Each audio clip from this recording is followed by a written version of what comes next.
Guys, welcome back to learning with PSK. मैं भावना सारस्वत। मैं इससे पहले 5 पार्ट में पीरियोडिक टेबल को कवर कर चुकी हूँ।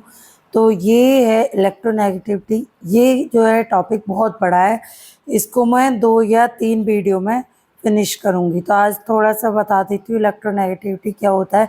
जो शेयर पेयर इलेक्ट्रॉन होता है उसको अपने ओर अट्रैक्ट करने की पावर को ही इलेक्ट्रोनेगेटिविटी कहते हैं। यहाँ पे लिखा हुआ भी है electronegativity. It is the relative tendency of an atom attract shared electron pair towards itself in a covalent bond. Covalent bond में शेयर पेयर इलेक्ट्रॉन को अपनी ओर अट्रैक्ट करने की पावर को ही इलेक्ट्रोनेगेटिविटी कहते हैं। और हाइड्रोजन क्लोराइड में chlorine is more electronegative than hydrogen. So यहाँ पर 3 स्केल होते हैं जो कि मैं नेक्स्ट किसी थर्ड पार्ट में बताऊंगी। Pauling scale, molecular scale and already रोको स्केल। ये टॉपिक ना बहुत बड़ा है तो एक वीडियो में कवर नहीं हो पाएगा और इसकी कोई यूनिट नहीं होती है। एंड देखो, इलेक्ट्रोनेगेटिविटी और इलेक्ट्रॉन एफिनिटी दोनों ही अट्रैक्ट करती है इलेक्ट्रॉन को, पर दोनों डिफरेंस क्या है कि इलेक्ट्रो एफिनिटी होती है एक्सेप्ट इलेक्ट्रॉन एंड जो इलेक्ट्रोनेगेटिविटी होती है वो अट्रैक्ट शेयर इलेक्ट्रॉन पेयर। तो ये बस इलेक्ट्रॉन पेयर शेयर होता है अपनी तरफ इलेक्ट्रॉन पेयर को अट्रैक्ट करना शेयर्ड वाले में, और एक्सेप्ट वाले में वो इलेक्ट्रॉन को एक्सेप्ट ही कर लेता पूरी तरह से इलेक्ट्रॉन एफिनिटी में। जैसे कि सबसे ज़्यादा इलेक्ट्रॉन एफिनिटी होती है क्लोरीन की एंड सबसे ज़्यादा इलेक्ट्रोनेगेटिविटी होती है फ्लोरीन की।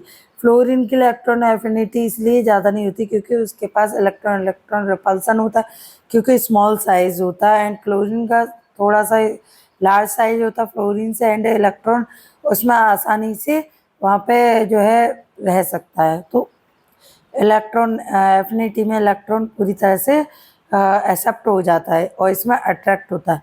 अब देखो, यहाँ पर कोवेलेंट बॉन्ड होता है ये, और ये आइसोलेटेड एटम पे स्टडी की जाती है इलेक्ट्रॉन एफिनिटी, और यहाँ पे ये बॉन्डेड एटम में की जाती है। रिलेटिव वैल्यू होती है इलेक्ट्रॉन नेगेटिविटी एंड जो इलेक्ट्रॉन एफिनिटी होती है एब्सोल्यूट वैल्यू होती है, क्योंकि वो 0 डिग्री टेम्परेचर पर देखी जाती है। एंड इसकी इलेक्ट्रोनेगेटिविटी कोई यूनिट नहीं होती। इलेक्ट्रॉन एफिनिटी की इलेक्ट्रॉन वोल्ट पर एटम यूनिट होती है या किलो जूल पर मोल। ओके, यहाँ पे फैक्टर्स अफेक्टिंग इलेक्ट्रोनेगेटिविटी बस मैं यही कराऊंगी। तो यहाँ पे साइज बढ़ने पे इलेक्ट्रोनेगेटिविटी बढ़ती है, क्योंकि जब साइज सेल्स बढ़ती जाएंगी तो साइज बढ़ जाएगा, तो इलेक्ट्रॉन यहाँ पे जो होगा जो दूसरे शेयर्ड पेयर होगा वो यहाँ तक आने में, क्योंकि यहाँ पे जो पॉजिटिव चार्ज है वो बहुत अंदर है, यानी कि न्यूक्लियर चार्ज, तो इसीलिए इलेक्ट्रॉन अट्रैक्ट होने में थोड़ी सी मुश्किल होगी। इसीलिए साइज बढ़ने पे इलेक्ट्रोनेगेटिविटी कम हो जाती है। और न्यूक्लियर चार्ज जब बढ़ेगा तो इलेक्ट्रोनेगेटिविटी बढ़ती है और इलेक्ट्रॉन एफिनिटी भी बढ़ती है। चार्ज कैटायन पे चार्ज बढ़ने से इलेक्ट्रोनेगेटिविटी बढ़ती है। एंड अब देखो, यहाँ पे Fe3 पॉजिटिव की इलेक्ट्रोनेगेटिविटी ज़्यादा है एंड Mn6 पॉजिटिव की, ये सबसे पहले अट्रैक्ट करेंगे इनकी वजह। ओके, इलेक्ट्रॉन कम चार्ज की वजह। अब यहाँ पे एनायन नेगेटिव चार्ज बढ़ने के साथ साथ इलेक्ट्रोनेगेटिविटी कम होती जाती है। अगर क्वेश्चन में पूछ लिया जाए तो आप बता दीजिएगा। O2 नेगेटिव की इलेक्ट्रोनेगेटिविटी कम होती है O नेगेटिव की वजह।